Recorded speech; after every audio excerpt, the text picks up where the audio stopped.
Japan நாட்டின் மேற்கு பகுதியில் சக்தி வாய்ந்த நிலநடுக்கம் ஏற்பட்டது. இந்திய நேரப்படி மதியம் 12:40 மணி அளவில் ஏற்பட்ட இந்த நிலநடுக்கம் ரிக்டர் அளவில் 7.6 பதிவாக இருந்தது. இந்த நிலநடுக்கத்தால் சுனாமி ஏற்படலாம் என பொதுமக்களுக்கு எச்சரிக்கை விடுக்கப்பட்டது. இதையடுத்து கடலோர பகுதிகளில் வசிக்கும் மக்கள் பாதுகாப்பான இடங்களை நோக்கி விரைந்தனர். நிலநடுக்கம் காரணமாக பல்வேறு கட்டடங்கள் இடிந்து விழுந்தன. சாலைகளில் விரிசல் மற்றும் திடீர் பள்ளம் ஏற்பட்டதால் வாகன ஓட்டிகள் அச்சமடைந்தனர். சுனாமி எச்சரிக்கை விடுக்கப்பட்ட சில நிமிடங்களில் சுனாமி அலைகள் தாக்கத் தொடங்கின. கடற்கரையை ஒட்டிய பகுதிகளில் கடல் நீர் ஊருக்குள் வரத் தொடங்கியது. சுனாமி மற்றும் நிலநடுக்க பாதிப்பு தொடர்பான புகைப்படங்கள் வெளியாகி வருகின்றன. இதற்கிடையே நிலநடுக்கத்தால் இடிந்து விழுந்த கட்டட இடிபாடுகளில் சிக்கிய 6 பேர் உயிரோடு புதைந்ததாகவும் அவர்களை மீட்கும் பணி நடைபெறுவதாகவும் தகவல் வெளியாகியுள்ளது. இடிந்து விழுந்த கட்டடம் தொடர்பான புகைப்படமும் சமூக வலைதளங்களில் வெளியாகியுள்ளது. ஆந்திர மாநிலம் ஸ்ரீஹரிகோட்டாவில் உள்ள சதீஷ் தவான் விண்வெளி ஆய்வு மையத்தில் உள்ள முதலாவது ஏவுதளத்திலிருந்து PSLV C-58 ராக்கெட் நேற்று காலை 9:10 மணிக்கு வெற்றிகரமாக விண்ணில் ஏவப்பட்டது.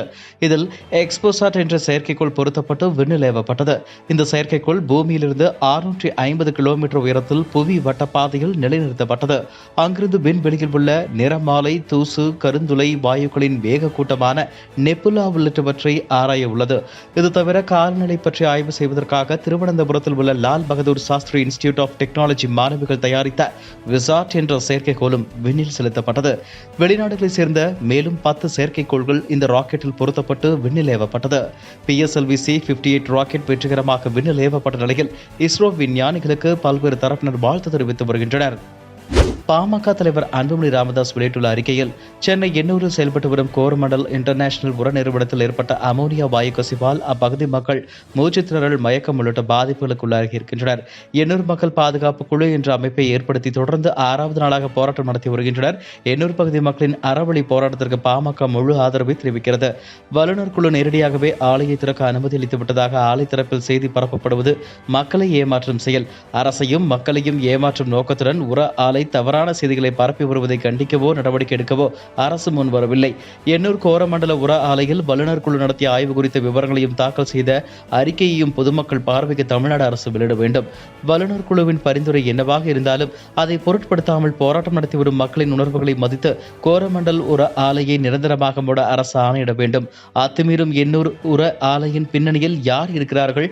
மக்கள் உணர்வுகளை மதித்து ஆலையை மூட வேண்டும் என தெரிவிக்கப்பட்டுள்ளது. தமிழ்நாட்டில் அதிமுகவுடனான கூட்டணி முறிந்த 4 மாதங்களுக்கு பிறகு பிரதமர் மோடி முதல் முறையாக இன்று தமிழகம் வருகிறார்.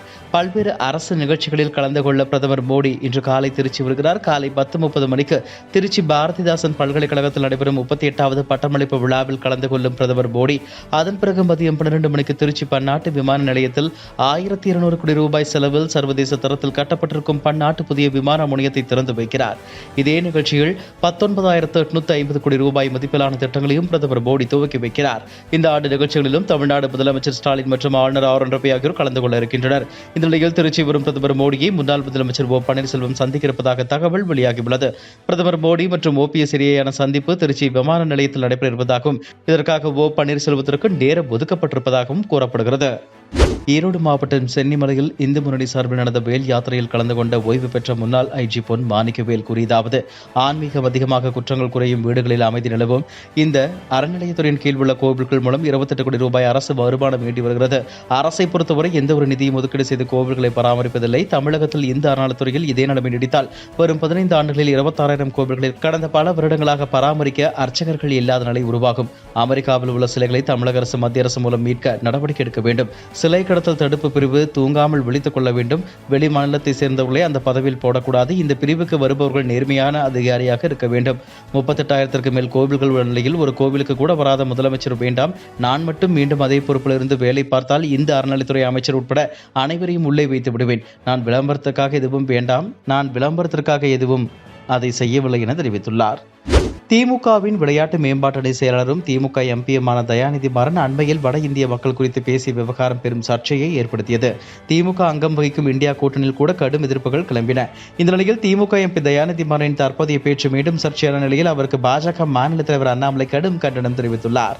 தயாநிதி மாறன் பேசிய சர்ச்சைக்குள்ளான பழைய வீடியோவை பாஜகவினர் மீண்டும் சமூக வலைதளங்களில் ட்ரெண்டாக்கி வருவது குறித்து அவரிடம் செய்தியாளர்கள் கேள்வி எழுப்பினர். இதற்கு பதிலளித்த அவர், வேலையில்லாத முடி திருத்துபவர் பூனையை பிடித்து சிறைப்பார் என்ற ஒரு பழமொழி வெளியிட்டுள்ளது.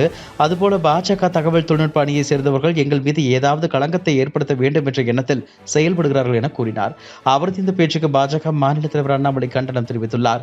அதாவது தொழில் அல்லது மொழியால் ஒருவரை இழிவுபடுத்துவது மட்டுமே திமுக எம்பி தயாநிதி மாறனுக்கு கைவந்த கலை. தயாநிதி மாறன் மன்னிப்பு கேட்பதற்கு பதிலாக நமது வட இந்திய சகோதர சகோதரிகளை இழிவாக பேசிய வீடியோவை பரப்புபவர்களையும் அது குறித்து கருத்து தெரிவிப்பவர்களையும் வேலையில்லா முடித்திருத்தினர் என்று வசைப்பாடுகிறார். இதுபோன்ற பேச்சுக்கள் மூலம் தேர்தல் தோல்வியை கொடுத்தாலும் இந்தியா கூட்டணியில் உள்ள தலைவர்களின் உறுதியை அசைப்பதாக தெரியவில்லை என்பது மட்டும் தெளிவாக தெரிகிறது என குறிப்பிட்டுள்ளார். இந்த வருடம் நடைபெறவுள்ள பாராளுமன்ற தேர்தலில் தலைவர்களுக்கான வெற்றி வாய்ப்புகள் குறித்து பிரபல பத்திரிகையில் ஒரு ஆய்வுக் கட்டுரை வெளியாகியுள்ளது. அந்த கட்டுரையில் மீண்டும் மத்தியில் ஆட்சி அமைக்க போவது மோடிதான், இது தவிர்க்க முடியாதது. மனோதிடம் மிக்க அரசியல் தலைவராக தன்னை வெளிப்படுத்திக் கொண்டுள்ள மோடி இந்துக்கள் அதிகம் உள்ள நாட்டில் இந்துத்துவ சித்தாந்தத்தினால் மிக பிரபலமான தலைவராக உருவெடுத்துள்ளார். மாநிலங்கள் அளவிலும் மத்திய அளவிலும் மோடிக்கு சாதகமான சூழலே நிலவுகிறது. பிரதான தேசிய கட்சியான காங்கிரஸ் நாடு முழுவதிலுமே 3 மாநிலங்களில் மட்டுமே உள்ளது. மேலும் உட்கட்சி குழப்பங்கள் அக்கட்சியில் அதிகம் காணப்படுகிறது. பாஜகவிற்கு எதிரான இந்தியா கூட்டணி கட்சிகளிடம் முக்கிய விஷயங்களில் ஒற்றுமை இல்லை. மோடியின் வெற்றி உறுதி, ஆனால் வெற்றியின் அளவை எந்தெந்த காரணிகள் முடிவு செய்யும் என்பதை வரும் காலம் தெரிவிக்கும். 2019 பெற்ற பெரும் வெற்றியை மீண்டும் பெறுமா என்பதை தற்போது கூற இயலவில்லை என அந்த கட்டுரையில் குறிப்பிடப்பட்டுள்ளது. இதுபோன்ற செய்திகளை மேலும் தெரிந்து கொள்ள எங்களது யூடியூப், ஃபேஸ்புக் மற்றும் ட்விட்டர் ஆப்களை சப்ஸ்கிரைப் செய்யவும்.